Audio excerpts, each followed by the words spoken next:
नमस्कार.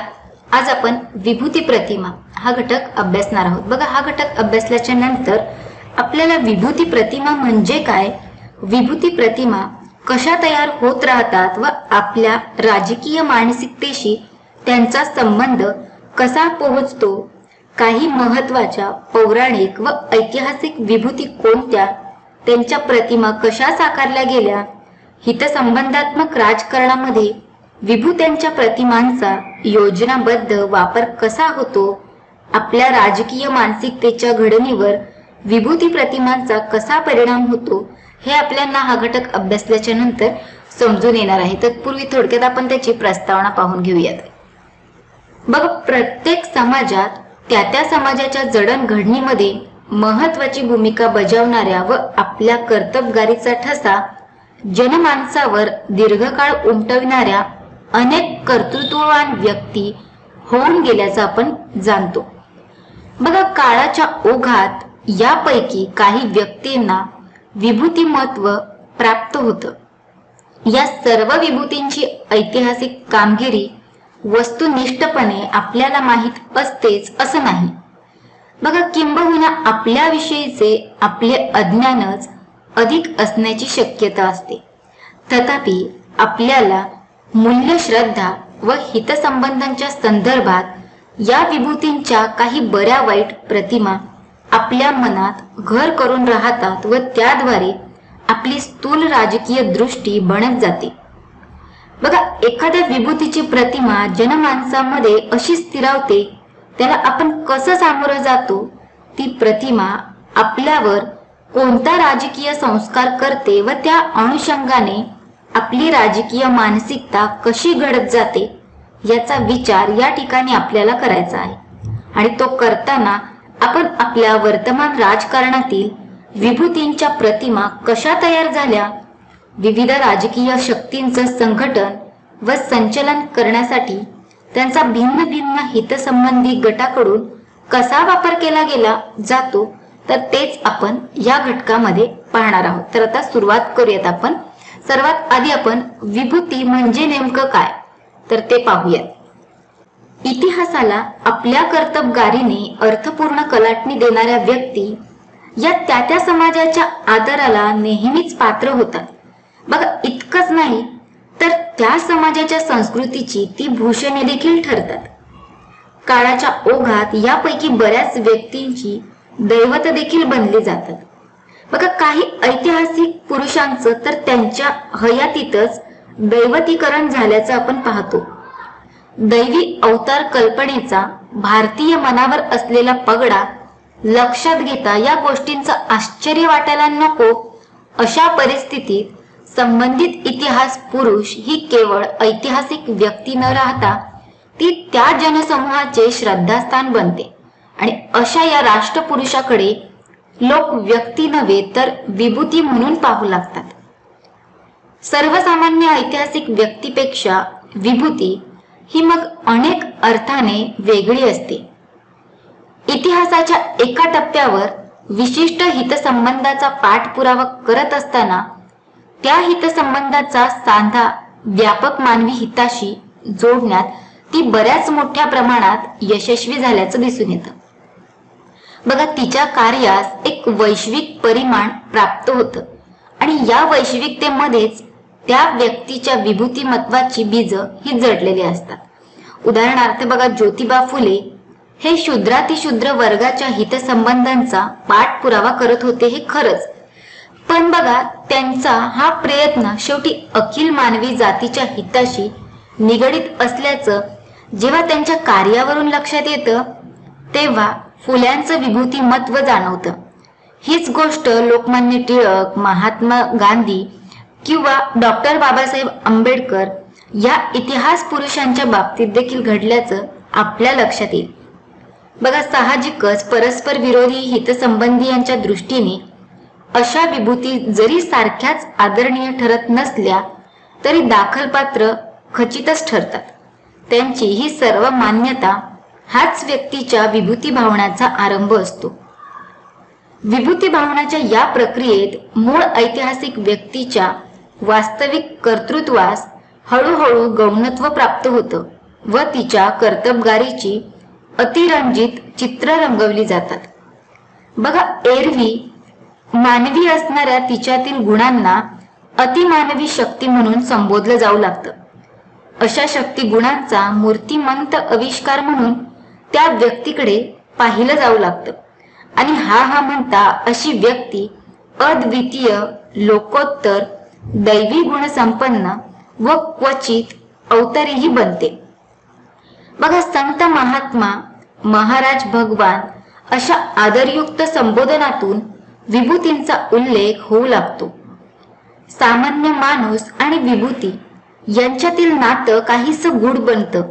बघा, एका बाजूला सामान्य माणसास अशी विभूती अगदी आपल्यातलीच अशी जरी वाटली तरी तिच्यातील गुणसंपदेने ती त्याला तितकीच अलौकिक अशी देखील भासू लागते. परिणामतः विभूती आणि लौकिकाच्या पातळीवर जीवन जगणारी सर्वसामान्य माणसं यांच्यात एकतर आदरयुक्त अंतर निर्माण होतं.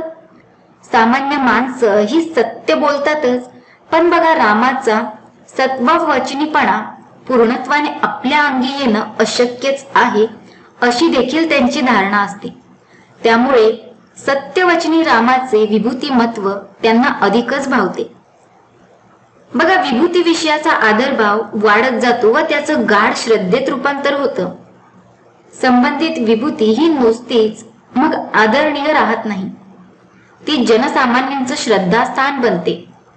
विभूती या अशा रीतीने श्रद्धेय असतात. बघा, श्रद्धा ही निसंदेह असते. परिणामतः विभूतीकडे पाहण्याची आपली दृष्टी ही अचिकित्सक बनण्याचा संभव बाळगतो. पण बघा, एक माणूस म्हणून विभूतींनाही कालसापेक्ष मर्यादा असतात. तिच्या हातून देखील काही चुका झालेल्या असतात. पण या मर्यादा चुकांचा निर्देश कोणी केला तर आपल्या भावना दुखावतात. प्रसंगी बघा, आपण विभूतींच्या टीकाकारांबद्दल असहिष्णू, अनुदार देखील बनतो. विभूतीच्या मूळ ऐतिहासिक कर्तबगारीपेक्षा देखील तिच्याविषयीच्या प्रस्तुत झालेल्या प्रतिमांनाच आपण आपल्या हितसंबंधांनुसार ऐतिहासिक वास्तवता म्हणून स्वीकारू लागतो. प्रत्यक्षाहून प्रतिमा उत्कट बनते. विभूती ही अशा रीतीने प्राय प्रतिमारूप असते. बघा, एखाद्या विभूतीच्या गुणांचा व तिने संवर्धलेल्या हितसंबंधांचा जो चिरकाल ठसा आपल्या स्मृतीपटलावर उमटतो, बघा, त्यातून त्या विभूतीची विशिष्ट प्रतिमा आपल्या मनात रुजते. मर्यादा पुरुषोत्तम राम, दानशूर कर्ण अथवा सूतपुत्र कर्ण, गोब्राह्मण प्रतिपालक शिवाजी किंवा कुळवाडी भूषण राष्ट्रपती महात्मा गांधी, घटनेचे शिल्पकार डॉक्टर बाबासाहेब आंबेडकर, शांतीदूत नेहरू, पोलादी पुरुष वल्लभभाई पटेल अशा अनेक विभूतींच्या प्रतिमा आपल्या मनावर ठसतात किंवा ठसविल्या जातात. बघा, आपण त्या स्वरूपात त्या विभूतीला पाहतो. संबंधित क्षेत्रातील कर्तबगारीचे मानदंड म्हणून देखील आपण त्यांना स्वीकारतो. हे सारं आपोआप घडतं का? अर्थातच नाही. विभूतींच्या प्रतिमा साकारल्या जाण्यामागे हितसंबंधात्मक राजकारणाची एक गुंतागुंतीची प्रक्रिया असते. कळत न कळत आपण देखील या प्रक्रियेचे घटक असतो आणि विभूती भावनांच्या प्रक्रियेस आपापल्या परीने हातभार देखील लावत असतो. बघा, ही वस्तुस्थिती लक्षात घेता विभूती प्रतिमांच्या निर्मितीमागे हितसंबंधात्मक राजकारणाची प्रक्रिया कशा रीतीने चालू असते हे समजून घेणं देखील आवश्यक आहे. तर ते आता आपण पाहूयात. विभूती प्रतिमांच्या निर्मितीचं स्वरूप पाहूयात. बघा, बऱ्याच वेळा आपण वेगवेगळ्या विभूतींच्या प्रतिमा अजाणत स्वीकारत असतो. एखादी विभूती आपल्याला भावते याचा अर्थ या विभूतीच्या ऐतिहासिक कार्याविषयी आपण नेहमीच पूर्ण विचार केलेला असतो असं नाही. बघा, तरीही एखादी विभूती आपल्या मनात घर करून राहते. याचं रहस्य काय? विशिष्ट विभूती प्रतिमांचे बीजारोपण आपल्या मनात कोण करतं? समाजातील नेते, विचारवंत, हितसंबंधी गट अथवा अभिजन वर्ग भिन्न भिन्न ऐतिहासिक व पौराणिक विभूतींच्या वेगवेगळ्या प्रतिमा यांचा त्यांच्या गरजेनुसार व हितसंबंधानुसार निर्माण करत असतात। उदाहरणार्थ बघा, महात्मा फुले यांनी प्रस्थापित वैदिक व ब्राह्मणी संस्कृतीचे वैचारिक प्रभुत्व संपुष्टात आणण्यासाठी भारतीय परंपरेतील बळीराजाची अगदी वेगळी प्रतिमा उभी केली। दानशूर बळी या पारंपरिक प्रतिमेऐवजी त्यांनी शूद्र अनार्य राजा बळी अशी प्रतिमा लोकांसमोर उभी केली। तसेच विष्णूचा अवतार ही वामनाची पारंपरिक प्रतिमा नाकारून आक्रमक कुटील आर्य राजा अशी त्यांची प्रतिमा उभी केली। बघा, आपल्या स्वातंत्र्य चळवळीच्या काळात राम, कृष्ण, राणा प्रताप, छत्रपती शिवाजी महाराज, झाशीची राणी इत्यादी विभूतींच्या विविध प्रतिमांचे अशाच प्रकारे निर्माण केलेले आहेत। एकाच विभूतीच्या वेगवेगळ्या प्रतिमा काळाच्या ओघात निर्माण होत असतात। त्यापैकी बघा, काही या चिरकाल ठरत असतात तर काही या अल्पजीवी, पण त्यांची निर्मिती ही सहेतुकपणे झालेली असते, हे लक्षात येईल।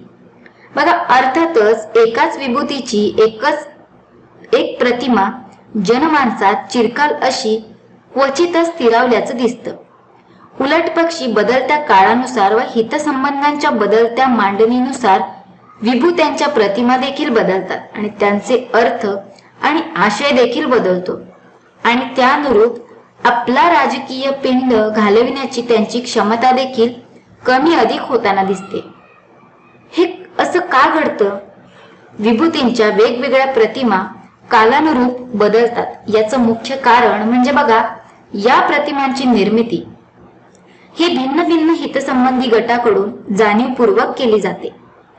समाज विकासाच्या प्रक्रियेत भिन्न भिन्न स्तरावरील विविध सामाजिक घटकांना आत्मभान येत जाते। समाज व राजकारणात आपलं स्थान काय याबाबत हे घटक सजग बनतात।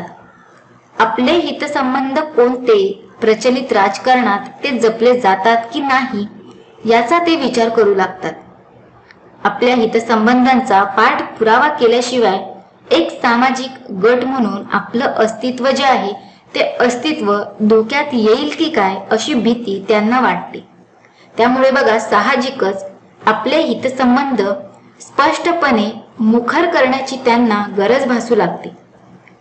त्याचं मूल्यात्मक पातळीवर यथायोग्य समर्थन करण्यासाठी ते प्रयत्नशील होतात। अशा वेळी बघा, विभूतींच्या कार्याचा आपापल्या हितसंबंधांनुसार अर्थ लावून त्यांची विशिष्ट प्रतिमा उभी करणे त्यांना आवश्यक वाटतं आणि यातूनच भिन्न भिन्न प्रतिमा निर्माण होत असल्याचं आपण पाहतो। आपापल्या हितसंबंधांना अधिमान्यता प्राप्त करून देण्यासाठी त्यांचा चतुराईने वापर केला जातो आणि हा म्हणता अशा प्रतिमा संबंधित राजकीय शक्तींचा केंद्रबिंदू बनतो। बघा, परिणामतः बदलत्या हितसंबंधांच्या मागणीला वैचारिक, भावनात्मक आणि मूल्यात्मक पातळीवर आधार देण्यासाठी ऐतिहासिक पुरुषांच्या भिन्न भिन्न विभूती प्रतिमा कार्यशील बनल्याचं आपण पाहतो। ब्राह्मण द्वेष्टा म्हणून 19व्या शतकात निर्माण केली गेलेली महात्मा फुल्यांची प्रतिमा आज मागे पडलेली आहे व त्याऐवजी समग्र परिवर्तनवादी ही प्रतिमा आज उभी राहिलेली आहे। बघा, यामागचं रहस्य नेमकं काय?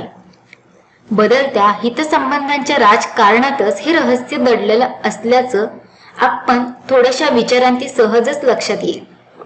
बघा, प्रतिमा निर्मितीच्या प्रक्रियेबाबत आपण जर विचार केला, पण निर्माण होत असलेल्या प्रतिमा आपण कशा स्वीकारतो? प्रतिमांचा स्वीकार ही प्रत्येक वेळी प्रत्येक माणसाची विवेकपूर्ण कृती असतेच असं नाही। बघा, बऱ्याचदा आपल्या सांस्कृतिक संचिताचा एक भाग म्हणून सामान्य माणूस विविध विभूतींच्या प्रतिमा आपल्या मनात आदराने जोपासतो। उदाहरणार्थ बघा, रामराज्याचं ऐतिहासिक स्वरूप आपल्याला माहीत नसलं तरी रामराज्य हे एक आदर्श राज्य होतं। ही प्रतिमा आपल्यापैकी अनेक जण सहजपणे स्वीकारतात। बऱ्याचशा प्रतिमा या आपण अशा रीतीने सहजतेने पुरेशा चिकित्से अभावीत स्वीकारतो। याचं कारण नेमकं काय? बघा याचं मुख्य कारण आहे ते म्हणजेच की या प्रतिमा नकळत कुठेतरी आपले हितसंबंध जोपासत असतात, प्रसंगी संबंधात देखील असतात। किमान पक्षी आपल्या हितसंबंधांना छेद तरी देत नाही। म्हणूनच बघा सहेतुकपणे निर्माण झालेल्या प्रतिमा बऱ्याचदा सामान्य माणूस त्या अहेतुकपणे स्वीकारताना दिसतो। अर्थातच प्रतिमांचा स्वीकार हा वर पाहता अहेतुकपणे होत असल्याचं दिसलं तरी बारकाईने विचार करता या विधानातील फोलपणा देखील लगेच लक्षात येईल। बघा जोवर आपले हितसंबंध व प्रचलित विभूती प्रतिमा यांच्यात विरोध निर्माण होत नाही किंवा जोवर असा विरोध सुप्त स्वरूपात असतो तोवर या प्रतिमा स्वीकारण्यात आपल्याला काहीच अडचण नसते। पण बघा जेव्हा हा विरोध प्रकट व्हायला लागतो व संबंधित प्रतिमांद्वारा होणारा मूल्य संस्कार हा आपल्या हितसंबंधांना छेद देऊ लागतो त्यावेळी या प्रतिमा आपल्याला गैरसोयीच्या वाटू लागतात। आपण मग त्या नाकारू लागतो, क्वचित प्रसंगी बघा त्याला विरोध देखील करतो। अशा वेळी प्रतिमांच्या माध्यमातून आपण प्रत्यक्षात आपल्या कळत न कळत आपल्याला हितसंबंधांचे राजकारण करत असतो। ही सर्व प्रक्रिया जी आहे ती सर्व प्रक्रिया लक्षात घेता विभूती प्रतिमांची निर्मिती बदलत्या हितसंबंधांनुसार होतच असते। या प्रतिमा पूर्णतः बघा इतिहास निष्ठ असतातच असं नाही, आपण त्या स्वीकारतो कारण त्याद्वारे आपल्याला हितसंबंधांचा आविष्कार व पाठपुरावा करणे सुलभ जात असतं। या प्रतिमांच्या माध्यमातून आपणास आपापले राजकारण हे रेटता येतं आणि त्या दृष्टीने विचार करता विशिष्ट हितसंबंधी गटाचे सभासद या नात्याने विभूती प्रतिमांच्या निर्णय प्रक्रियेत देखील आपण अप्रत्यक्षपणे सहभागी होत असतो, हे देखील लक्षात घेणं गरजेचं आहे। त्यानंतर पुढे आता आपण विभूती प्रतिमांचे प्रकार पाहूयात। बघा प्रतिमांची निर्मिती सहेतुकपणे होते हे आपल्या लक्षात आलं। एकाच विभूतीच्या अनेक प्रतिमा असू शकतात, इतकंच नाही तर त्या परस्पर विरोधी देखील असतात, हेही आपण लक्षात घेतलं पाहिजे। बघा प्रतिमांचं हे जे वैविध्य आहे त्यातून प्रतिमा निर्मितीचे ढोबळ असे दोन प्रकार पडतात। पहिला म्हणजेच बघा कधी प्रतिमा या समाजातील परस्पर विरोधी समाज शक्तीचा समन्वय साधण्याच्या हेतूने निर्माण केल्या जातात, तर दुसरा म्हणजे बघा कधी त्या समाजातील परस्पर विरोध व विग्रह स्पष्ट करण्यासाठी निर्माण केल्या जातात। समाजातील विग्रहाचं स्पष्टीकरण करणाऱ्या प्रतिमा या नेहमीच एखाद्या विभूतीच्या प्रस्थापित प्रतिमेला धक्का देऊन जातात। उदाहरणार्थ बघा दानशूर कर्णाच्या पारंपरिक प्रतिमेला सूतपुत्र कर्णाच्या विद्रोही प्रतिमेने छेद दिल्याचं आपल्याला माहीतच आहे। या उलट वैदिक कर्मकांड व जाती व्यवस्थेच्या विरोधात बंड करणाऱ्या बुद्धाच्या विद्रोही प्रतिमेस छेद देण्यास विष्णूचा 9वा अवतार किंवा हिंदू धर्म सुधारक बुद्ध असा त्याच बुद्धाच्या समन्वयवादी प्रतिमा देखील निर्माण झाल्याचं आपण पाहतो। तेव्हा बघा विभूतीच्या प्रतिमा देखील कधी समन्वयवादी तर कधी संघर्षवादी चेहरा घेऊन आपल्याला सामोऱ्या येतात व त्याद्वारा समन्वयवादी व विद्रोहात्मक राजकारण घडत राहतं। समन्वयवादी प्रतिमा या समाजातील अंतर्विरोधांचा मेळ घालण्याचा प्रयत्न करतात। बघा जिथे हा मेळ बसत नाही तिथे या अंतर्विरोधात पांघरून घालण्याचं कार्य या प्रतिमांद्वारा होत असतं। समाजातील विग्रह वाढला तर बघा अंतर्गत कलह देखील वाढेल आणि परिणामी काय होईल, प्रस्थापित व्यवस्था ढासळेल आणि त्याचबरोबर प्रचलित व्यवस्थेतील प्रभुत्वशाली वर्गाचे हितसंबंध देखील धोक्यात येतील। अशी भीती ज्या हितसंबंधी गटांना वाटते ते या समन्वयवादी प्रतिमांच्या आधारे विग्रहात्मक राजकारणाला छेद देण्यासाठी ऐतिहासिक विभूतींच्या कार्याची विग्रह विरोधी आशय स्पष्ट करतात व आपल्या हितसंबंधांचा पाठपुरावा करतात। बघा या उलटच विग्रहात्मक प्रतिमांद्वारा समाजातील आंतरविरोधावर प्रकाश पडतो। जीत व जेते, शोषित व शोषक, आहेरे व नाहिरे यांची हितसंबंधामधील विरोधभाव आग्रहाने प्रतिपादला जातो. बघा, समाजातील भिन्न गटाचे परस्पर संबंध हे नेहमीच सहकार्यात्मक व सुसंवादवादी नसतात, तर ते परस्पर विरोधी हितसंबंधांमुळे मूलतः संघर्षात्मक असतात आणि या संघर्षाचा निराश केल्याविना सामाजिक न्यायाची स्थापना ही होत नाही. बघा, अशी विग्रहवादाची भूमिका असल्याने प्रस्थापित समाजयुक्तींना छेद देणारा असा विभूती प्रतिमांचा भिन्न अर्थ लावला जातो व त्यातूनच बघा ऐतिहासिक विभूतींच्या विद्रोही प्रतिमा साकार होतात.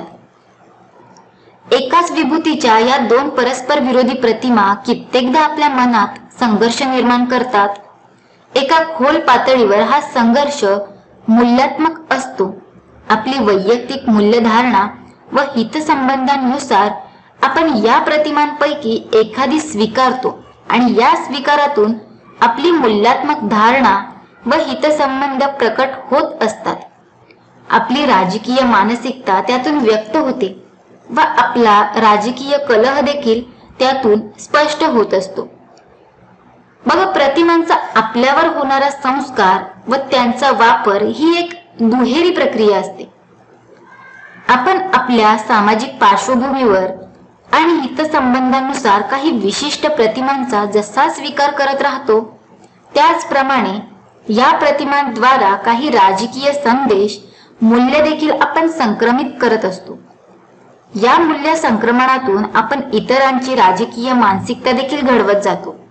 तात्पर्य काय, तर राजकारणाच्या संघर्षवादी व समन्वयवादी स्वरूपानुसार विभूतींच्या प्रतिमा देखील तशाच बनत राहतात. प्रतिमांद्वारे संक्रमित होणारा राजकीय संदेश व आपली सामाजिक पार्श्वभूमी आणि तज्जन्य जाणीवा यांच्यातील आंतरक्रियेतून आपली राजकीय मानसिकता घडत जाते. त्यानंतर पुढे आता आपण काही ज्या महत्वाच्या प्राचीन विभूती आहेत, तर त्या प्राचीन विभूती आपण सर्वात आधी बघूयात. बघा, रामकृष्ण आणि बुद्ध. विभूती आणि प्रतिमांच्या त्यांच्या प्रतिमा म्हणजे काय, तर हे पाहिल्यानंतर आता आपण भारतीय राजकारणामध्ये काही निवडक विभूतींच्या प्रतिमा कशा साकार होत गेल्या व त्यातून कोणकोणता राजकीय संस्कार आपल्यावर होत गेलेला आहे, तर हे काही उदाहरणांविषयी पाहूया. बघा, भारतासारख्या प्राचीन संस्कृतीचा वारसा असलेल्या खंडप्राय देशात असंख्य पौराणिक व ऐतिहासिक विभूतींनी वेगवेगळ्या संदर्भात आपल्यावर काही एक संस्कार केलेला आहे. त्यातील बघा, वर्तमान राजकारणाच्या संदर्भात महत्वाच्या अशा सर्व विभूती प्रतिमांची चर्चा आपण या ठिकाणी करूयात. बघा, म्हणूनच वानगी दाखल काही महत्वाच्या प्राचीन व अर्वाचीन विभूती प्रतिमांचीच दखल आपण या ठिकाणी घेऊयात. तर सर्वात आधी राम यांच्याविषयी माहिती घेऊयात. बघा, विष्णूच्या दशावतारापैकी एक ईश्वरी अवतार म्हणून रामाची प्रतिमा सर्वसामान्य भारतीयांच्या मनात जितकी ठासली आहे, तितकीच एक प्रजाहित दक्ष आदर्श राजा ही रामाची प्रतिमा देखील भारतीय जनमानसात खोलवर रुजल्याचं आपल्याला माहिती आहे. बघा, आदर्श राजा राम हे रामाच्या विभूती प्रतिमेचं प्राय राजकीय असं स्वरूप आहे.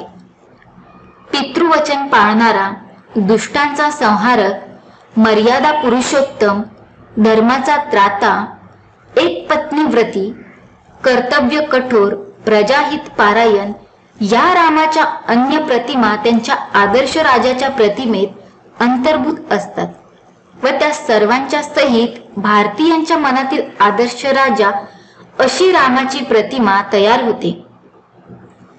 राज्यकर्त्यांच्या कार्याचं मोजमाप करताना राम हा नकळत आपला मानदंड बनतो. राजा असावा तर रामासारखा हा निर्णयाप्रत आपण येतो व रामराज्य हे आदर्श न्यायनिष्ठ राज्याचं प्रारूप म्हणून आपण स्वीकारतो. बघा, रामाची ही विभूती प्रतिमा आपल्या मनाशी कशी तयार होते. रामायण आपल्यापैकी बऱ्याच जणांनी वाचलेलं नसतं. रामकालीन इतिहास तर आपणास त्याहून देखील अज्ञातच असतं. पण बघा, लहानापासून रामायणातल्या काही गोष्टी ऐकलेल्या असतात.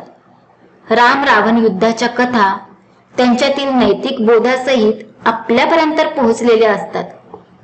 आपल्या परिसरात जर राम मंदिर असेल, तिथे होणारे राम जन्मोत्सवासारखे उत्सव, त्या निमित्ताने आयोजित केलेली कीर्तनं, पुराण आणि प्रवचन, रामकथा, पारायण यांच्यासारख्या पारंपरिक माध्यमातून रामाची प्रतिमा आपल्यापर्यंत पोहोचवलेली असते. या पारंपरिक माध्यमांबरोबरच रामायणातील कथाभागांवर आधारित चित्रपट, दूरदर्शन व आकाशवाणीवरील कार्यक्रम, नाटकं, कथा, कादंबऱ्या, गीतं, व्याख्यानं आणि ग्रंथ या माध्यमातून देखील रामकथा आपल्यापर्यंत पोहोचवली असते. बघा, दूरदर्शनवरील लोकप्रिय ठरलेली जी रामायणावरील मालिका किंवा महाराष्ट्रात गाजलेल्या गीता रामायणाची लोकप्रियता लक्षात घेतली तर हा मुद्दा आपल्याला अधिक स्पष्ट होतो. ध्वनिफितीच्या या युगात लोकप्रिय वक्त्यांची रामायणावरील व्याख्यानं, रामरक्षेसारखी पारंपरिक स्तोत्र, मनाचे श्लोक व करुणाष्टकांसारख्या भक्तिरचना देखील ध्वनिमुद्रित केल्या गेलेल्या आहेत. बघा, त्याद्वारे रामकथा किंवा राम महिमा आपण नवनवीन स्वरूपात ऐकतच राहतो. अगदी आदिवासी समाजात देखील लोकगीत, लोककथा, मिथक या माध्यमातून रामकथासार प्रस्तुत होताना दिसतं. या साऱ्यांचा आपल्यावर एकत्रित परिणाम हा होतच राहतो आणि त्यातूनच रामाच्या विविध प्रतिमा आपल्या पुढे साकार होतात आणि काही आदर्श हे आपल्या पुढे देखील उभी केले जातात. बघा, राजकारणामध्ये याच आदर्शाचा वापर आपल्याला हितसंबंधांचा पाठपुरावा करण्यासाठी सहेतुकपणे केला जातो. उदाहरणार्थ बघा, भारतीय लोकांच्या मनावरील रामचरित्राचा प्रभाव लक्षात घेऊन त्यांच्या मनातील आदर्श राजाचं चित्र म्हणून, न्याय व नीतीवर आधारित राजाचं प्रतिमान म्हणून रामराज्याचं प्रतीक राबवलं जातं. स्वातंत्र्य चळवळीतील बऱ्याच नेत्यांनी भारताची राष्ट्रीय संस्कृती स्पष्ट करताना राम व रामायणास आपल्या संस्कृतीचा अविभाज्य घटक म्हणून मानलेला आहे. परकीय ब्रिटिश सत्तेशी संघर्ष करण्यासाठी रामायणातील अनेक कथांचा, मिथकांचा प्रतिकात्मक उपयोग केला व आवश्यक तो राजकीय संदेश आपल्यापर्यंत पोहोचवला. बघा, स्वातंत्र्योत्तर भारतात देखील आपल्या राष्ट्रीय अस्मितेची प्रतीकं स्पष्ट करण्यासाठी तसेच राष्ट्रीय एकात्मतेची भावना दृढ करण्यासाठी कट्टर हिंदुत्ववाद्यापासून ते काँग्रेस आणि लोहियासारख्या समाजवादी नेत्यांपर्यंत रामाच्या प्रतिमेचा प्रतिकात्मक अर्थ स्पष्ट करून काही राजकीय मूल्य संस्कार करण्याचा प्रयत्न केल्याचं दिसून येतो. अर्थातच भारतीय संस्कृतीचं भूषण, राजा आदर्श इतक्याच रामाच्या प्रतिमा नसतात. बघा, या प्रचलित प्रतिमांना छेद देणाऱ्या प्रतिमा देखील महाराष्ट्रातील सामाजिक समतेच्या चळवळीने व विशेषतः दलित चळवळीने निर्माण केल्याचं आपण पाहतो.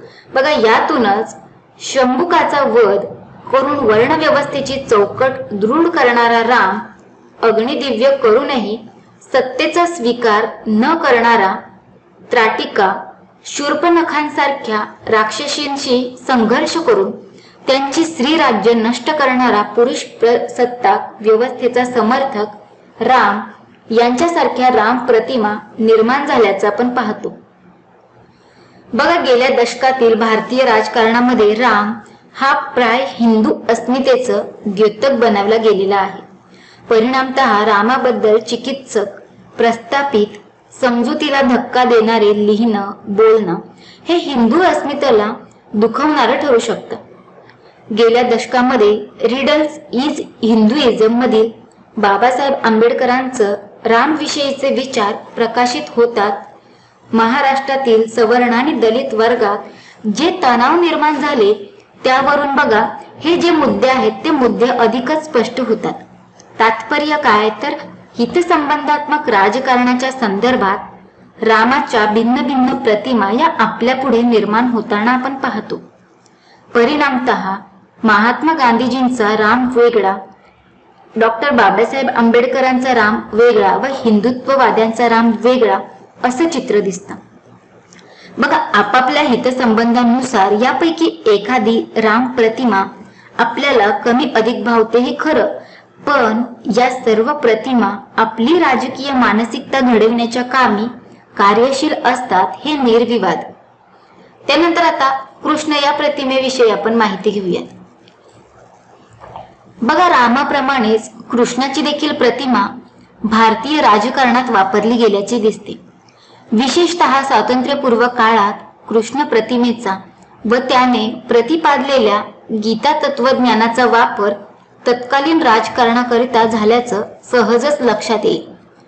न्यायासाठी, सज्जनांच्या संरक्षणासाठी युद्धाचा संदेश देणाऱ्या व गीतेद्वारा निष्काम कर्माचा उपदेश करणाऱ्या कृष्ण प्रतिमेला वापर स्वातंत्र्य चळवळीच्या काळात अरविंद घोष, लोकमान्य टिळक प्रभृतींची केल्याचे आपण जाणवतोच. बघा, याचबरोबर अनासक्ती योगाचा प्रवक्ता, उपयुक्तवादाचा समर्थक, देहमाया भंगाचा संदेश देणारा, स्थितप्रज्ञ अशाही कृष्ण प्रतिमा अनुक्रमे महात्मा गांधीजी, स्वातंत्र्यवीर सावरकर, सेनापती बापट, आचार्य विनोबा भावे यांच्या लेखनातून निर्माण झाल्याचं दिसतं. स्वातंत्र्योत्तर काळात भूदान चळवळीमध्ये सब भूमी गोपालकी या सूत्राच्या आधारे विनोबांनी कृष्ण प्रतिमेचा कल्पकतेने वापर केलेला आहे. तर बघा, लोही यांनी राम हा उत्तर दक्षिण एकतेचा दुवा आहे व कृष्ण हा पूर्व पश्चिमेचा अशा प्रकारची मांडणी करून भारताच्या राष्ट्रीय एकात्मतेचा आधार कृष्णाच्या चरित्राद्वारे स्पष्ट केला व कृष्णाची वेगळीच प्रतिमा सिद्ध केली. यावरून बघा, या सर्व कृष्ण प्रतिमा आपले राजकीय मानस घडवण्यामध्ये कमी अधिक प्रमाणात कशा कार्यरत झाल्या आहेत हे स्पष्ट होईल. त्यानंतर आता बुद्ध प्रतिमेविषयी आता आपण माहिती घेऊयात. बघा, भारतीय राजकारणामध्ये गांधी युगात काही उदारमतवादी व प्रागतिक नेत्यांनी अहिंसक जीवननिष्ठा मानणारा विवेकवादी, समतावादी व शांतीवादी अशा बुद्ध प्रतिमा असल्यापुढे आपल्यापुढे उभ्या केल्याचं दिसतं. विशेषतः बघा, स्वातंत्र्योत्तर काळात आपले विवेकवादी व शांतीवादी राजकारण प्रक्षेपित करण्यासाठी पंडित नेहरूंनी बुद्ध प्रतिमेचा सातत्याने आश्रय घेतल्याचं दिसतं. तथापि बघा, राम आणि कृष्णाच्या तुलनेत बुद्धांच्या विभूती प्रतिमेचा राजकीय क्षेत्रातील वापर हा तसा डॉक्टर आंबेडकरांच्या चळवळीचाच वारसा म्हटलं पाहिजे. आंबेडकरांच्या धर्मांतराच्या चळवळीमुळे बुद्धाची प्रतिमा ही समाजातील शोषित व दलित वर्गांच्या अस्मितेशी जोडली गेली. बघा, त्यानुसारच वैदिक कर्मकांडांचा निषेध करणारा, शोषणमुक्तीचा मार्ग सांगणारा, मैत्री व करुणेचा संदेश देणारा बुद्ध हा भारतातील वर्ण जाती प्रथा व्यवस्थेच्या विरोधात उभा केला गेला आणि याच देशातील विद्रोही परंपरेचा तो जनक ठरला. विवेकवादी बुद्ध आणि विद्रोही बुद्ध याबरोबरच बुद्धांची आणखी देखील एक प्रतिमा गांधीजींच्या अहिंसावादाचं तात्विक खंडन करणाऱ्या काही हिंदुत्ववादी नेत्यांनी विशेषतः गांधी युगाच्या काळात उभी केल्याचे दिसते. बघा, त्यानुसारच अहिंसेचा अतिरेक करून पौरुषाचं खच्चीकरण करणारा, शांतीवादाचं स्तोम माजवून राष्ट्रीय अस्मिता खुरटी करणारा, जशास तसं या रूढ न्यायाने न वागता अस्त्याला सत्याने, क्रोधाला अक्रोधाने, हिंसेला अहिंसेने आणि कर्पणाला दानाने जिंकण्याचं उफार्ट अति आदर्शवादी व पर्यायाने अव्यवहारी विचार सांगणारी विभूती म्हणून देखील बुद्धांची प्रतिमा तत्कालीन राजकारणात रेखाटली गेल्याचं आपल्याला आढळेल. परिणामतः बघा, राजकारणात बुद्धांपेक्षा कृष्ण किंवा चाणक्य बळा या निष्कर्षाप्रत आपल्यापैकी काही जण सहजपणे येऊन पोहोचतात. तात्पर्य काय तर राम, कृष्ण किंवा बुद्धांसारख्या विभूतींच्या अशा विविध प्रतिमा राजकीय प्रक्रियेमध्ये तयार होत राहतात आणि त्यामागे बदलते हितसंबंध कार्यरत असतात आणि आपणही आपल्या राजकीय हितसंबंध व आशा आकांक्षेनुसार या प्रतिमा राजकीय व्यवहाराचं एक साधन म्हणून वापरत असतो. त्यानंतर बघा काही महत्वाच्या ऐतिहासिक ज्या विभूती आहेत तर त्या ऐतिहासिक विभूती देखील आपण पाहूयात. बघा प्राचीन व पुराणकालीन विभूत्यांच्याच प्रतिमा तयार होतात असं नाही. बघा नजीकच्या इतिहासातील किंवा अगदी वर्तमानकालीन कर्तबगार व्यक्तींना देखील म्हणता म्हणता राजकीय विभूती महत्वाचं वलय प्राप्त होतं. भारताच्या स्वातंत्र्य चळवळीच्या इतिहासाकडे दृष्टिक्षेप टाकला असता अनेक इतिहास पुरुषांच्या अशा विभूती प्रतिमा वेळोवेळी तयार होत गेल्याचं आपल्याला माहीतच आहे. बघा स्वातंत्र्योत्तर काळात देखील राष्ट्र उभारणीच्या आणि राज्य बांधणीच्या संदर्भात किंवा सामाजिक न्यायाच्या प्रस्थापनेच्या संदर्भात ज्या कर्तबगार नेत्यांनी मोलाची भूमिका बजावली त्यांनाही प्रचलित राजकारणाच्या प्रक्रियेत राजकीय विभूती महत्वाचं वलय प्राप्त झाल्याचं आपण पाहतो. बघा याच दृष्टीने छत्रपती शिवाजी महाराज, ज्योतिबा फुले, महात्मा गांधी, स्वातंत्र्यवीर सावरकर, डॉक्टर बाबासाहेब आंबेडकर इत्यादी विभूत्यांच्या प्रतिमा कशा तयार होत गेल्या व आधुनिक भारतीयांच्या राजकीय मानसिकतेचा पोत कसा विणला गेला हे पाहणं महत्वाचं ठरेल. तर त्याच्यात सर्वात आधी आपण छत्रपती शिवाजी महाराज यांची माहिती घेऊयात. बघा राष्ट्रीय चळवळीच्या कालखंडात आरंभीच्या काळात महाराष्ट्रीयन नेत्यांनी छत्रपती शिवाजी महाराजांची प्रतिमा एक स्वराज्य संस्थापक व राष्ट्रपुरुष म्हणून उभी केली. बघा तेव्हापासून ते संयुक्त महाराष्ट्राचा लढा व त्यानंतरच्या देशाच्या व विशेषतः महाराष्ट्राच्या राजकारणात शिवाजी महाराजांची विभूती प्रतिमा ही या ना त्या कारणास्तव नेहमीच केंद्रस्थानी राहिलेली आहे. बघा टिळकांसारख्या जहाल राष्ट्रवाद्यांनी छत्रपती शिवाजी महाराजांना राष्ट्रीय स्वातंत्र्याचा उद्गाता ठरवलं. शिवजयंतीसारखे उत्सव साजरे करून एक राष्ट्रपुरुष म्हणून छत्रपती शिवाजी महाराजांची प्रतिमा उभी केली. ही प्रतिमा अर्थातच स्वातंत्र्य चळवळीच्या गरजेतून निर्माण झाल्याचं स्पष्ट दिसतं. तथापि भारताच्या प्रादेशिक, ऐतिहासिक, भाषिक विविधतेतून निर्माण होणारे ताणतणाव लक्षात घेता आरंभीच्या राष्ट्रवादी नेत्यांनी छत्रपती शिवाजींची जी प्रतिमा उभी केली ती भारताच्या सर्वच प्रांतात सारखीच मान्यता पावली असं नाही. मुलुकगिरीवर शिवशाहीची सारी भिस्त होती. या वास्तवाकडे लक्ष वेधून काहींना शिवाजीला लुटारू संबोधलं. हिंदुत्ववादी राजकारणाच्या प्रवाहात यवनांपासून येथल्या प्रजेचे स्वधर्माचे रक्षण करणारा शककर्ता व गोब्राह्मण प्रतिपालक छत्रपती अशी शिवाजींची प्रतिमा फार ठसठसीतपणे साकारली गेली.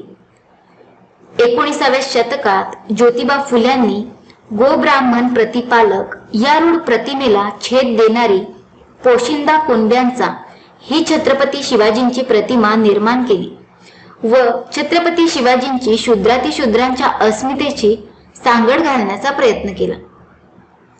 बघा महाराष्ट्राच्या स्वातंत्र्योत्तर राजकारणात देखील संयुक्त महाराष्ट्र चळवळीपासून आजपर्यंतच्या सर्व राजकीय पक्ष व संघटनांनी महाराजांचं विभूती महत्व आपल्याला राजकीय व्यक्तित्वाशी, विचारधारेशी व कार्यक्रमाशी अविभाज्यपणे जोडून घेतल्याचं स्पष्ट दिसतं. उदाहरणार्थ बघा शिवसेनेसारख्या चळवळीने छत्रपती शिवाजी महाराजांची प्रतिमा ही एका बाजूला हिंदुत्वाच्या संदर्भात तर दुसऱ्या बाजूला मराठी माणसाच्या अस्मितेच्या संदर्भात उभी केली. तर बघा ह्या उलट शेतकरी संघटनेने छत्रपती शिवाजींच्या कार्याचा आपल्या परीने आढावा घेऊन महाराजांचं विभूती महत्व हे हिंदू जनमतवादाला छेद देणारं कसं होतं हे सांगितलं व शेतकऱ्यांचा राजा छत्रपती शिवाजी महाराज अशी प्रतिमा उभी करण्याचा प्रयत्न केला. बघा या सर्व प्रक्रियेतून छत्रपती शिवाजी महाराजांच्या भिन्न भिन्न राजकीय प्रतिमा गेल्या 100-125 वर्षात भिन्न ऐतिहासिक टप्प्यातून भिन्न वेळी भिन्न कशा प्रकारे साकार होत गेल्या हे स्पष्ट होतं.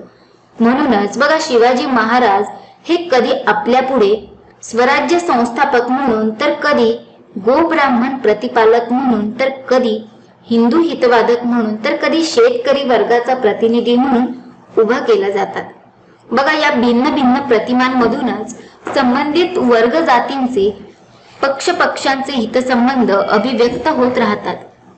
छत्रपती शिवाजी महाराजांच्या भिन्न भिन्न प्रतिमांमधून आपली राजकीय प्रक्रिया मुखर होते व अशा रीतीने महाराज हे आपल्या वर्तमान राजकीय जाणीवेचे एक भाग बनतात. महाराजांच्या प्रतिमेच्या माध्यमातून आपण नुसता इतिहास बोलत नसतो, तर काही एक निश्चित प्रकारचे राजकीय संसूचन देखील करत असतो. त्यानंतर बघा, पुढे आपण महात्मा ज्योतिबा फुलेंची प्रतिमा पाहूयात. बघा, आधुनिक राजकारणाचा राजकीय मानस घडवण्यामध्ये महात्मा ज्योतिबा फुले यांच्या कार्या इतकाच त्यांच्या भिन्न भिन्न प्रतिमांचा वाटा देखील मोठा आहे. बघा, फुलेंनी म्हटलं की आपणास काय आठवतं?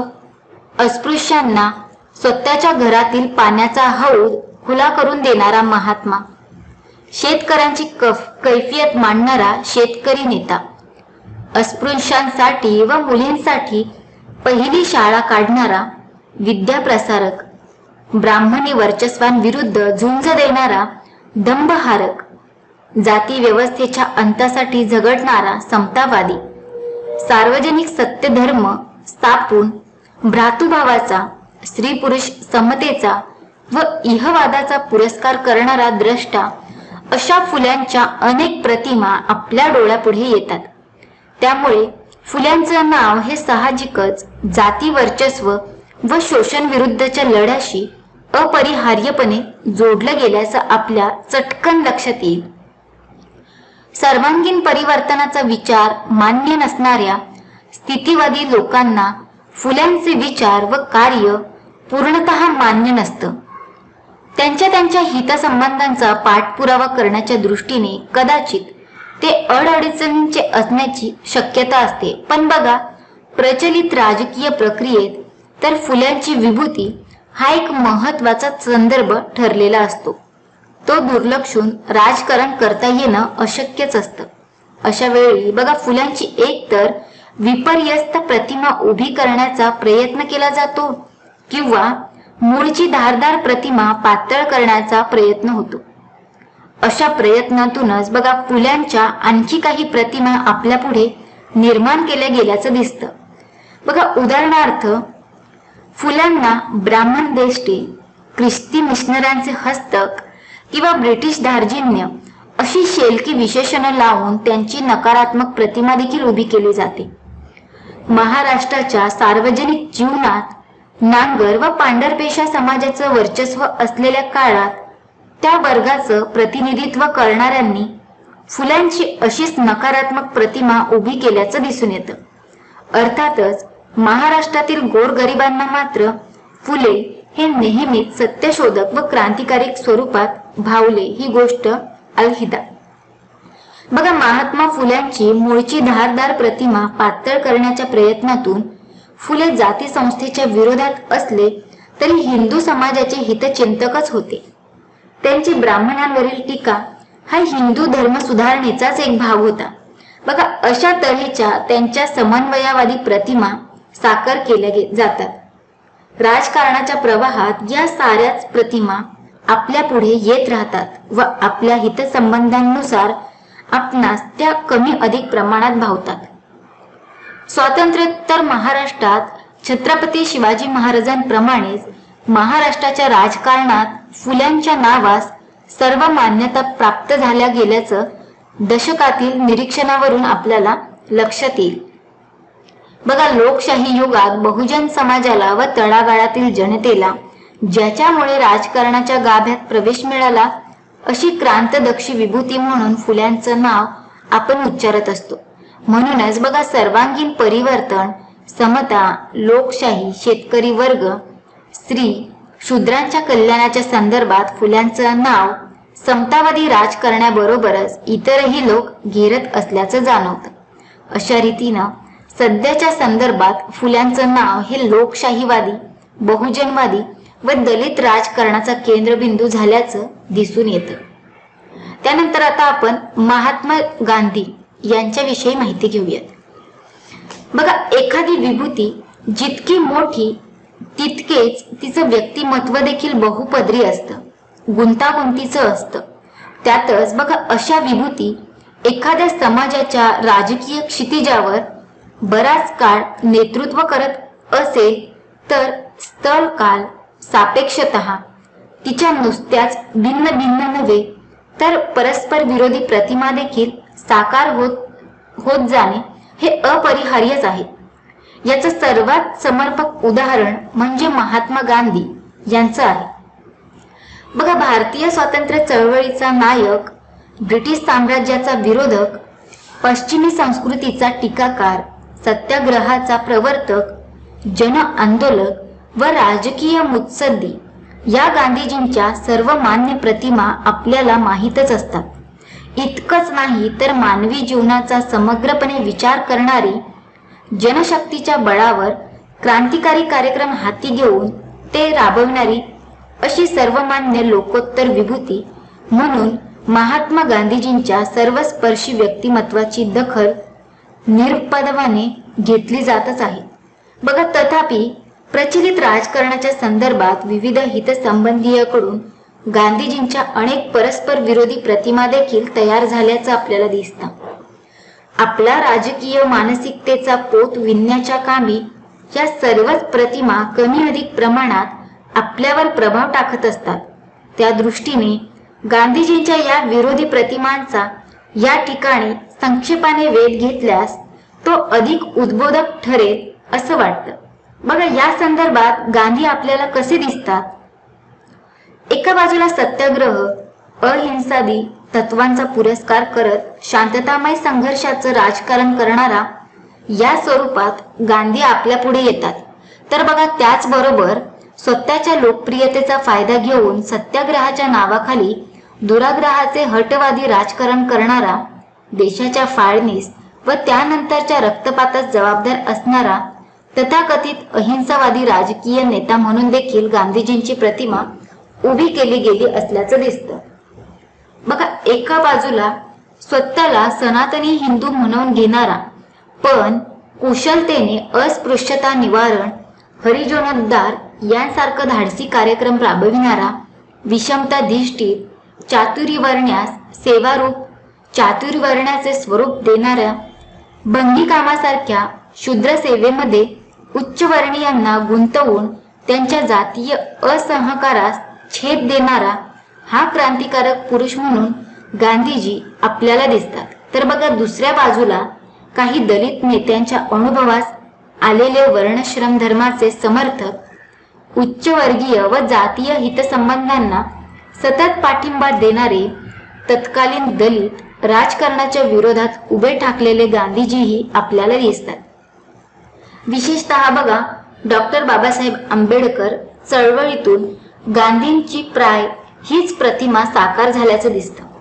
बघा, एकीकडे सर्व धर्मीयांना समभावाने एका पायावर आणणारा व धार्मिक अल्पसंख्याकांच्या मनात बहुसंख्याकांविषयीचा दिलासा निर्माण करणारी, सर्व धर्म समभावाचा पुरस्कार करून भारतीय समाजास संकुचित धार्मिक जमातवादाच्या बाहेर काढणारी ऐतिहासिक व्यक्ती म्हणून गांधी प्रतिमा चितारली जाते। तर दुसरीकडे बघा, स्वातंत्र्य आंदोलनाची सोय म्हणून जात जमातींच्या ऐक्याचं समर्थन करणारी पण बघा प्रत्यक्षात मात्र अल्पसंख्याकांचा अनुयायी करणारी, त्यांच्या खुशामतीचं राजकारण खेळून बहुसंख्याकांच्या हितसंबंधांना दुय्यम लेखणारी कुटील व्यक्ती म्हणून देखील गांधीजींची प्रतिमा गांधी विरोधकांकडून बऱ्याच वेळा चितारली गेल्याचं दिसतं।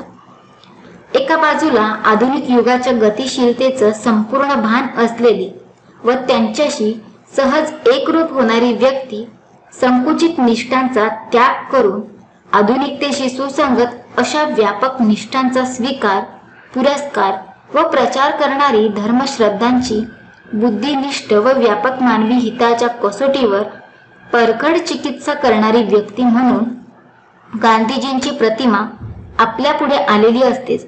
पण बघा, त्याचबरोबर आधुनिकतेचा रितेपणा जाणवलेली, चंगळवाद आणि भोगवादावर प्रखर हल्ला करणारी औद्योगिक संस्कृती व तंत्रविज्ञानाचे लोकविरोधी विनाशक अकल्याणकारी म्हणून अमंगल स्वरूप सांगणारी यंत्रयुगाच्या केंद्रीकरणवादी समाज व राज्यव्यवस्थेला नवी पर्यायी भातृभावावर स्वयंशासनावर आणि परस्परांच्या कल्याणावर आधारित जीवन पद्धती ग्रामराज्याच्या संकल्पनेद्वारा निर्माण करणारा युरोपियन विचारवंत म्हणून देखील गांधीजींची प्रतिमा आपल्या पुढे उभी केली गेलेली आहे.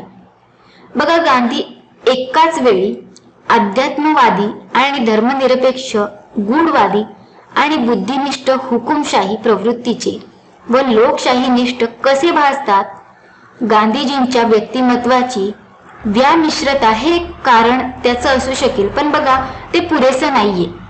वस्तुस्थिती अशी असते की गांधीजींच्या या भिन्न भिन्न प्रतिमांमधून भिन्न हितसंबंधीचे गट आपल्याला सामोरे येत असतात. ते त्या हितसंबंधांना गांधीजींच्या यथायोग्य प्रतिमांमधून मुखर करत असतात आणि त्याद्वारे राजकीय प्रक्रियेला गतीही मिळत असते.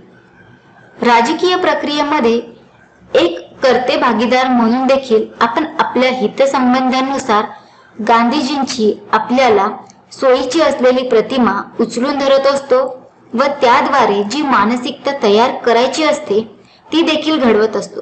पण बघा, या राजकीय प्रक्रियेकडे जेव्हा आपण साक्षी भावाने पण विचारपूर्वक पाहू लागतो तेव्हा आपल्याला या सर्वच प्रतिमा कशा तयार झाल्या, त्यांचा आशय काय वगैरे गोष्टी लक्षात येतात आणि मग आपली राजकीय मानसिकता घडविण्याची त्यांची क्षमता देखील लक्षात येते. बघा, या दृष्टीने गांधीजींसारख्या लोकोत्तर विभूतीच्या विविध प्रतिमांचा अभ्यास करणं फारच गरजेचं ठरत असतं. बघा, त्यानंतर स्वातंत्र्यवीर सावरकर यांच्याविषयी माहिती घेऊयात. बघा, महाराष्ट्राच्या राजकीय प्रवाहात स्वातंत्र्यवीर सावरकरांचं एक वेगळं स्थान असल्याचं आपल्याला जाणवतं. सावरकरांच्या मुख्यत्वे 3 प्रतिमा महाराष्ट्राच्या राजकीय प्रक्रियेच्या संदर्भात निर्माण झाल्याचं दिसतं. बघा, पहिली म्हणजेच काय तर ब्रिटिश राजवटीशी झुंज देऊन सशस्त्र क्रांतीद्वारा भारताचे राष्ट्रीय स्वातंत्र्य संपादन करू इच्छिणारा, त्यांच्यासाठी आपल्या सर्वस्वाची होळी करणारा, राष्ट्रीय स्वातंत्र्य चळवळीचा पुरस्कर्ता या नात्याने पश्चिमी साम्राज्यवाद व वसाहतवादास सक्रिय विरोध करणारा थोर स्वातंत्र्य सेनानी म्हणून स्वातंत्र्यवीर सावरकरांची प्रतिमा आपल्या पुढे असते. दुसरी म्हणजेच बुद्धिवाद व विज्ञानवादाचा पुरस्कार करून त्या निकषांवर हिंदू समाजातील ही धार्मिक अंधश्रद्धा, कर्मकांड यांच्यावर कडाडून हल्ला करणारा, अस्पृश्यतेच्या प्रश्नास आपल्या परीने अग्रक्रम देऊन जातीभेद विरुद्ध शुद्धीबंदी, रोटीबंदी इत्यादी 7 बेड्या तोडून जातीजन्य सामाजिक विषमतेविरुद्ध आवाज उठवणारा व यथाशक्ती लढा देणारा एक धडाडीचा समाजसुधारक म्हणून सावरकरांची प्रतिमा आपल्या पुढे उभी केली जाते. आणि तिसरी म्हणजेच बघा, मुस्लिम जमातवादी राजकारणास विरोध करणारा, गांधीजींच्या अहिंसावादी व मुख्यत्वे मुस्लिम अनुयायीवादी राजकारणाचा कडवा विरोधक आणि जातीवर्णीयतेच्या कसोटीवर हिंदू समाज घटकांची एक साधून हिंदू समाजाची संघटना करणारा, त्यांना स्वतःची राजकीय अस्मिता देणारा एक प्रखर हिंदुत्ववादी नेता म्हणून देखील सावरकर आपल्या पुढे येतात. बघा, या 3ही प्रतिमांपैकी पहिली प्रतिमा सर्वमान्य असली तरी प्रचलित राजकारणाच्या संदर्भात ती फारशी महत्वाची नाही, हे सहजच लक्षात येईल. तथापि बघा, उर्वरित ज्या 2 प्रतिमा आहेत त्या 2 प्रतिमा व त्यात देखील विशेषतः हिंदू संघटकांची प्रतिमा ही गेल्या 1-2 दशकातील महाराष्ट्राच्या राजकारणात पुन्हा प्रखरतेने उभी करण्याचे प्रयत्न होत असल्याचे दिसते. परिणामतः सावरकरांची स्वातंत्र्य सेनानी किंवा बुद्धिनिष्ठी समाजसुधारक या दोन्ही प्रतिमा गौण ठरवून त्यांचं नाव पूर्णतः हिंदू अस्मितेच्या राजकारणाशी जोडलं गेलेलं आहे. हिंदू बहुसंख्याकांवर होणाऱ्या अतिक्रमणाचा प्रतिकार करून हिंदू बहुसंख्याकांचे हितसंबंध जपणारे, त्यांचा पाठपुरावा करणारे, आक्रमक हिंदुत्वाचे राजकारण करणारे, हिंदूंना हिंदू म्हणून एक वेगळी राजकीय ओळख, अस्मिता देणारे व हिंदू राष्ट्रवादाचा पुरस्कार करणारे हिंदुत्ववादी नेते म्हणूनच सावरकरांची प्रतिमा विद्यमान राजकीय प्रक्रियेच्या संदर्भात आपल्या पुढे उभी राहते. सावरकर म्हणजे हिंदुत्ववाद असं समीकरण आपल्या डोक्यात तर तयार झालेलं असतं. सावरकरांची ही प्रतिमा आपले विशिष्ट राजकीय मनास देखील घडवत असतं. त्यानंतर पुढे आता डॉक्टर बाबासाहेब आंबेडकर यांची प्रतिमा आपण पाहूयात. बघा, आधुनिक भारताच्या इतिहासात डॉक्टर बाबासाहेब आंबेडकरांचा एक चिरस्थायी ठसा उमटवलेला आहे. भारतातील लोकशाहीकरणाच्या प्रक्रियेत कनिष्ठ व अस्पृश्य जातींमध्ये जसजशी जागृती येत चालली व त्यांची राजकीय शक्ती जसजशी संघटित होऊन संसदीय राजकारणामध्ये एक निर्णायक भूमिका बजावण्या इतकी प्रबळ झाली, तसतसं बघा आंबेडकरांचं नाव हे केवळ दलित राजकारणाच्या संदर्भातच नव्हे तर एकूण संसदीय राजकारणाच्या संदर्भातच एकदम सर्वमान्य झालं. दलितांचा कैवारी, घटनेचा शिल्पकार, सामाजिक लोकशाहीचा पुरस्कर्ता, बौद्ध धर्माचा स्वीकार करून सर्वांनाच जाती निर्मूलनाचा मार्ग सुचविणारा दीपस्तंभ, हिंदू धर्म व जाती संस्थेचं शोषक स्वरूप स्पष्ट करून ते धिक्कारणारा, सामाजिक समतेचा आग्रही पुरस्कर्ता व ज्ञानोपासक अशा आंबेडकरांच्या अनेक भावनात्मक प्रतिमा या आपल्या पुढे उभ्या राहतात. बघा, सर्वसाधारणपणे उदारमतवादी लोकशाही राजकारण करणाऱ्या वर्गाने आंबेडकरांच्या या प्रतिमा निर्माण केल्याचे दिसते. आंबेडकरांच्या संघर्षवादी व विद्रोही राजकारणापेक्षा त्यांच्या संसदीय सनदशीर राजकारणाचे पैलू आपल्या मनावर अधिक ठासावेत असा काहीसा विचार या प्रतिमांच्या निर्मितीच्या गाभ्याशी असल्याचं या ठिकाणी लक्षात येतं.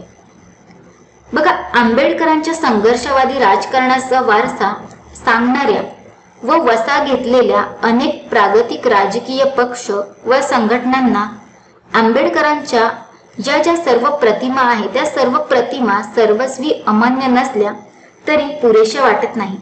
म्हणूनच बघा, जातीच्या प्रश्नावरून ब्राह्मणशाहीशी व आर्थिक शोषणाच्या प्रश्नावरून जमीनदार सावकारशाही व भांडवलशाही संघर्ष करणारे क्रांतिकारक नेते म्हणून आंबेडकरांची प्रतिमा आपल्या पुढे ठेवतात. बघा, त्यांच्या मते आंबेडकर हे प्राय संघर्षवादी विद्रोही राजकारणाचे प्रवर्तक व समर्थक होते व तेच आंबेडकर चळवळीचा खरा वारसा होय. बघा, आंबेडकरांच्या विचारांचे विरोधक स्वातंत्र्यपूर्व काळात देखील होते आणि आता देखील आहेत, पण त्यांनी आंबेडकरांची वेगळीच प्रतिमा आपल्या पुढे ठेवण्याचे प्रयत्न केले. बघा, स्वातंत्र्यपूर्व काळात सनातनी उच्चवर्णीय हिंदूंना आंबेडकरांची हिंदू धर्म विरोधक, हिंदू समाज व्यवस्था विरोधक व पर्यायाने धर्मद्रोही आणि देशद्रोही अशी प्रतिमा चितारण्याचा प्रयत्न केला.